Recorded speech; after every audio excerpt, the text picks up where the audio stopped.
Sir जी आपका नाम? Sir मेरा नाम भोजराम सिदार है। भोजराम सिदार जी। सर जी संत रामपाल जी के संस्था में कितने साल हो? देखिए सर, मैं संत रामपाल जी महाराज के संस्था में मैं 2014 में नाम दीक्षा लिया हूँ सर। सर 2014 में नाम दीक्षा लिए सर जी, आपको 7-8 साल हो चुकी है। आप संत रामपाल जी के ज्ञान को 7-8 सालों में भली भांति अच्छी तरह समझ गए होंगे। सर जी मैं संत रामपाल जी के बारे में जानना चाहूँगा, जो जीने की राह नामक पुस्तक पर लिखी हुई है। सर जी ब्रह्मा विष्णु महेश जी के माता पिता कौन हैं? देखिए सर, हमारे संत रामपाल जी महाराज जो है हमें वेद शास्त्रों के आधार से प्रमाणित करके ये बताए हैं। और जैसे कि ब्रह्मा विष्णु महेश के माता पिता, उनके पिता तो ज्योति निरंजन काल के ब्रह्मांड का स्वामी है और माता जो अष्टांगी दुर्गा है। सर जी माता दुर्गा संत रामपाल जी का अनुयायी का कहना है कि जो माता श्रृंगार करती हो और सिंदूर लगाती हो और 16 श्रृंगार करती हो, तो श्रृंगार वही व्यक्ति करेगी जिसका पति हो। तो सर जी मैं जानना चाहूँगा माता दुर्गा की पति कौन? देखिए सर, इनका जो पति है ज्योति निरंजन काल है, जैसे कि अभी मैं कुछ देर पहले आपको बताया था। यही चीज़ जो हमारे संत रामपाल जी महाराज जो है बताना चाह रहे हैं शास्त्रों ग्रंथों के आधार पर लोगों को, वो चीज़ मेरे को जानकारी है। तो उनके बताए के हिसाब से सर अधिकांश जो लोगों को जानकारी है सिर्फ सिरा वाली दुर्गा, उनके पति के बारे में ना अन्य लोगों को जानकारी नहीं है। मेरे को भी पता नहीं था, लेकिन जो संत रामपाल जी महाराज से दीक्षा लिया, उनका जो सत्संग सुना, उनका जो पुस्तक पढ़ी मैंने, और उसके माध्यम से हमको भी ये जानकारी हुई। हमको भी पहले विश्वास नहीं हो रहा था कि भाई इनका पति, आज तो पहले किसी ने बताया नहीं, ऐसा अजीब टाइप का सवाल लगता था मेरे को भी। लेकिन मैंने प्रमाण देखा, संत रामपाल जी महाराज जो बताया हुआ ज्ञान, उनके जो पुस्तक, उनके जो अन्य भी शास्त्र जो ग्रंथ है, उनसे मैं मिलान किया तो 100% जो है सही उनकी जो बात खरी उतरी। इसके आधार से मैं बोल सकता हूँ। सर जी ये भी बताया गया है आपके बुकों में कि ब्रह्मा विष्णु महेश किसकी भक्ति करते हैं। ये तो प्रश्नवाचक चिन्ह है, लेकिन प्रश्नों का इसका आंसर तो आप ही के पास होगा, आपके बुक में होगा। सर जी ब्रह्मा विष्णु महेश किसकी भक्ति करते हैं? देखिए सर, ब्रह्मा विष्णु महेश भी उस परमपिता परमात्मा की भक्ति करते हैं, जिसके बारे में देखिए गीता अध्याय 18 श्लोक 62 में इसका जिक्र किया। अर्जुन तो उस परमेश्वर की शरण में जा, जहाँ उसकी खोज करो, जहाँ जाने के बाद में संसार में वापस लौट के हमको मतलब आना नहीं पड़ेगा, जिसका जिक्र वहाँ किया है सर। तो ये परमात्मा कौन है? जैसे कि हमारे रामायण में बोला है, एक राम दशरथ का बेटा, एक राम घट में बैठा, एक राम जग से न्यारा। अब एक राम तो देखिए दशरथ का बेटा है, एक राम जो मन में बैठा है काल है, और एक राम जो किस ब्रह्मांड का स्वामी जो है ये काल निरंजन। जैसे कि मैं अभी आपको बताया ब्रह्मा विष्णु के माता पिता, जिसके बारे में आपको जिक्र किया, वही है जिसके बारे में आप बताना चाह रहा हूँ। सर जी पूर्ण परमात्मा कौन है? पूर्ण परमात्मा देखिए कबीर देव, कबीर साहब वही है। क्या सभी शास्त्रों में लिखा है कि कबीर साहब भगवान है? सर जानना चाहूँगा कौन कौन सी शास्त्रों में, कौन कौन सी ग्रंथ में कबीर साहब के बारे में, या किसी वेद में, पुराण में, किस में है सर? देखिए सर, हमारे जो सदगुरु रामपाल जी महाराज जो शास्त्रों के माध्यम से बताएं, जैसे कि वेदों में बता है, यजुर्वेद में बता है, ऋग्वेद में, सामवेद, ये चारों वेदों में कबीर परमात्मा के बारे में बताएं। और बाइबल में भी लिखा हुआ है, जैसे अंग्रेजी बाइबल में मैंने देखा है, उसमें अंग्रेजी बाइबल के बारे में भी कुछ खोज किया, उसमें भी कबीर जी का नाम स्पष्ट रूप से लिखा है सर। और अन्य भी जो गीता वगैरह में दूसरे अन्य नाम से उनको जो है संबोधित किया गया है, पूर्ण परमात्मा सतपुरुष के नाम से भी जगह जगह। क्या बाइबल में भी है सर? हाँ बिल्कुल सर। सर कुरान में भी है सर। अल्लाह के नाम से उनको जो कबीरन खबीरन जो है सूरत फुरकानी 25 आयत 52 के 59 में जो इसका जिक्र लिखा है सर, जो कबीरन इस टाइप का कुछ लिखा हुआ है सर। लेकिन आपके अनुयायियों का कहना है कि तत्व ज्ञान, मैं जानना चाहूँगा तत्व ज्ञान के बारे में। तो तत्व ज्ञान क्या है? आपके अनुयायियों का कहना है कि तत्व ज्ञान 4 वेद 6 शास्त्र 18 पुराण 11 उपनिषद से परे, जिसे सूक्ष्म वेद, कबीर टकसार और पंचम वेद कहते हैं। तो क्या ये कबीर टकसार, पंचम वेद, सूक्ष्म वेद, ये तत्व ज्ञान से या पूर्ण परमात्मा की सर्वश्रेष्ठ ज्ञान है क्या सर? देखिए सर, तत्व ज्ञान जो है, ये जो मूल जो ज्ञान जो है सर, तत्व ज्ञान सृष्टि रचना है, मेन चीज़ है जी। इतना ही मूल ज्ञान यही तत्व ज्ञान है, क्योंकि ये जो तत्व ज्ञान, ये असली ज्ञान यही चीज़ है सर। सृष्टि की जो उत्पत्ति जो है, हमारे जो सदगुरु रामपाल जी महाराज जो है जो अपने शास्त्रों किताबों के माध्यम से जो अधूरी जानकारी है, हमारे जो लोक वेद दंत कथा के आधार पे हमको जो अपने जो धर्म गुरु जो बताते हैं, वो तो सिर्फ दंत कथा है, लेकिन हमारे संत रामपाल जी महाराज जो बता रहे हैं वो तत्व ज्ञान है, मूल सृष्टि रचना ज्ञान ही है सर।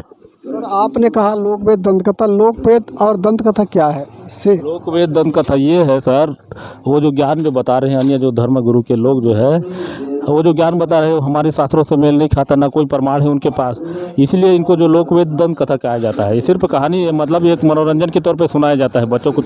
आपका कहना है जो शास्त्र में लिखी हुई नहीं है, जो शास्त्र प्रमाणित नहीं करती है, जो वो शास्त्र का विरुद्ध है, और वही लोक वेद दंत कथा है, ये कहना? हाँ सर, वही लोक वेद दंत कथा है जो शास्त्र के विरुद्ध जो साधना कर रहे हैं, और शास्त्र में वो चीज़ है नहीं, लिखित नहीं है। सर जो लोग सामान्य जो भक्ति करते हैं, जो आज तक लोग करते आ रहे हैं, उन भक्तियों में और संत रामपाल जी के अनुकूल शास्त्र प्रमाणित, शास्त्र के अनुकूल भक्ति मिल जाए तो जो आज से चली आ रही है लोगों में जो भक्ति और भाव, उन भक्ति में और संत रामपाल की भक्ति में क्या डिफरेंस आएगी?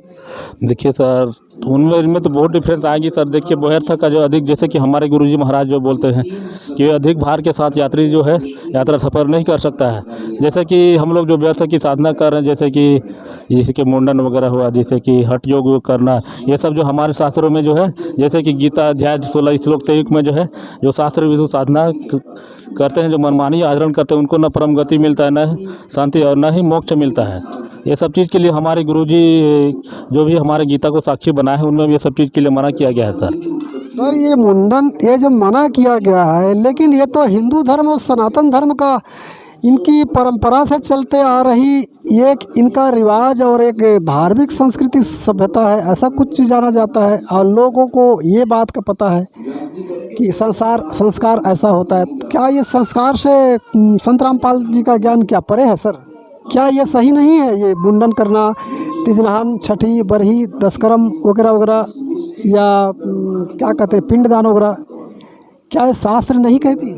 हमारे शास्त्र देखिए सर, ये सब चीज़ के बारे में हमको बताया नहीं गया है। जो शास्त्र में जो जिसका जिक्र नहीं, अगर उस हिसाब से हम कर्म करेंगे तो शास्त्र के विरुद्ध साधना हुआ सर।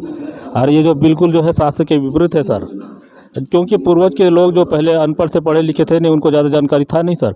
देखा देखी में कर, जैसे पूर्वजों कर अगला आदमी किया उसको देख के वो भी किया, इस तरह से करते करते जो है उनको ये लग रहा है कि पूर्वज से करते करते आ रहे हैं तो ये सही लग रहा है। लेकिन हमारे संत रामपाल जी महाराज जो शास्त्र में इस चीज़ प्रमाणित कर रहे हैं कि देखिए भैया पिंडदान गलत है, ये मुंडन गलत है, ये सब चीज़ गलत है, यहाँ ऐसा लिखा हुआ है, लेकिन उस चीज़ को लोग मार रहे हैं, नहीं मार। एक मिनट सर, आप जो बता रहे हैं शास्त्र के विषय में और दशकर्म, तिजन, मुंडन वगैरह के बारे में, तो आपका कहने का मतलब ये है कि ये शास्त्र में नहीं है, इसका मतलब शास्त्र का विरुद्ध हुआ। ठीक है सर जी, आगे और हम जानेंगे आपसे।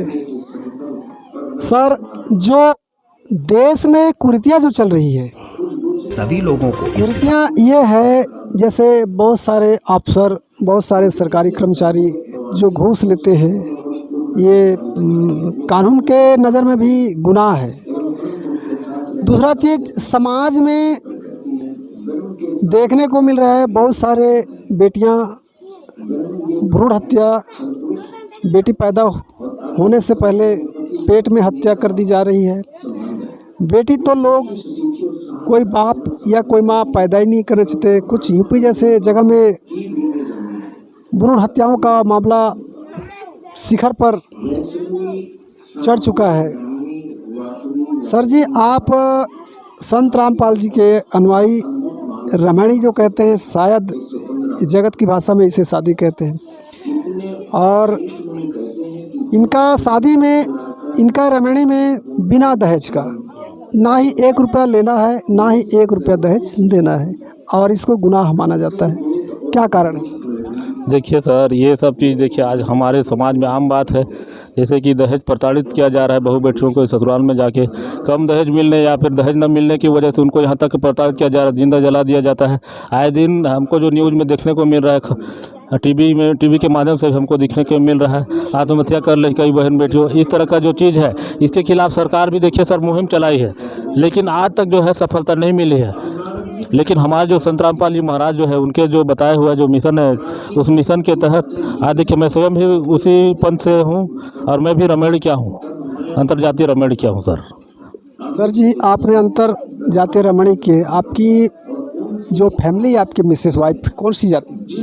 सर ये देखिए मेरी जो फैमिली जो है, मेरी जो भगत मती है ये एससी है, एससी और मैं जो एसटी। अंतर जाति। आपके परिवार, माता पिता या लड़की के माता पिता दोनों एग्री रहे होंगे? हाँ जी सर, मेरे पिताजी, हम उनसे भी चर्चा की है इसके बारे में, उनकी अनुमति के बगैर तो हम शादी नहीं कर सकते। आपकी इच्छा है, आप नशा मुक्त जीवन जीना चाह रहे हो, संत रामपाल जी महाराज के शिष्य में जून से जुड़े हुए हो, अगर आप उन्हीं के हिसाब से चलना चाह रहे हो, उन्हीं के हिसाब से आप शादी करना चाह रहे हो उस पंथ के व्यक्ति से, तो आप बिल्कुल कर सकते हो। और दोनों पक्ष की अनुमति से ही हम लोग जो है शादी किए हैं सर। सर जी, मैं समझता हूँ हमारे देश में आपकी तरह सब समझदार हो जाए या सभी में आपकी तरह भाव आ जाए। दहेज मुक्त शादी, जाति पाति भेदभाव, ऊंच नीच और नाना प्रकार की जो व्यभिचारियाँ हैं, अगर ये लोगों में ज्ञान हो जाए तो सब अज्ञानता में जो हो रहा है ये समाप्त हो जाएगी और बेटी बहनें सब खुशी होंगी, लोग सुखी होंगे। और क्या कहना चाहेंगे आगे? तो बिल्कुल सर, अगर इस तरह का अगर हो जाता है तो ये स्वर्ग जैसे सुखी हो जाएगी इंसान। जैसे संत रामपाल जी महाराज के अगर शरण में आ जा रहे हैं और आना ही आना है एक ना एक दिन सर, आज नहीं तो कल ताबे ही करेंगे। कब तक भाई ये लोग दूर बचेंगे? एक ना एक दिन आना ही पड़ेगा, जिसे कभी संगत। दहेज देने लेने की जो प्रथा चली है, जिसपे माँ बाप को जो प्रेशर पड़ता है, जो दबाव या बोझ जो बनती है, इस बोझ से तो माँ बाप मुक्त हो जाएंगे और प्रताड़न से, दहेज के उत्पीड़न से बेटी मुक्त हो जाएगी। हाँ बिल्कुल सर, ये 100% सही बात है सर। ये जो आत्महत्या जो कर रही हैं बहन बेटी, तो दहेज के प्रताड़ित के तौर पर, और बहन बेटी जिंदा जला जा रहा है, इस तरह से तो जो नौबत तो नहीं आएगा सर। ये सब तो बिल्कुल जड़ से समाप्त ही हो जाएगा अगर इस पंथ में आएंगे तो, और आएंगे तो बिल्कुल अच्छी बात है सर। अब आना ही आना है, और इसी के लिए बहुत बड़ा बड़ा मुहिम चल रहा है जगह जगह, अन्य राज्यों में, अन्य जिलों में, गांव शहर में। आजकल देखिएगा आए दिन उनके एक स्पेशल जो आईडी है संत रामपाल जी महाराज के नाम से आप सर्च कीजिएगा, बहुत सारे जो चीज़ आपको देखने को मिलेगा सर। इसी तरह पूरे विश्व के लोग संत रामपाल जी के ज्ञान को ग्रहण कर लेंगे और सब में ज्ञान हो जाए तो हमारे भारत और विश्व में किस अवस्था, किस टाइप का रिजल्ट देखने को मिलेगा? सर थोड़ा दर्शकों को बताएंगे। अगर ये जो आप जो बोल रहे हैं सर, अगर सारे के सारे जो पूरे विश्व के लोग आ जाएंगे तो सतयुग जैसा माहौल निश्चित रूप से आ जाएगा सर। देखिए सतयुग में गुरुजी महाराज बताते हैं बाघ भी मांस नहीं खाता, शेर भी मांस नहीं खाता था। और देखिए पिता से पहले पुत्र की मृत्यु नहीं होती। तो अगर हम सद्भक्ति करेंगे, मर्यादा में रहेंगे आजीवन गुरुजी के बताए हुए नियमों के अनुसार, तो कोई भी पिता से पहले पुत्र की मृत्यु नहीं होगी सर। 100% सही है। जब तक वो समय नहीं आएगा, जितना भी समय रहेगा ना सर, उतना वो समय में ही हो जाएगा, दुर्घटना काल मृत्यु से नहीं होगी। अगर हम मर्यादाओं से अगर चूक कर देंगे वो बात अलग है, अगर नियम में रहें तो फिर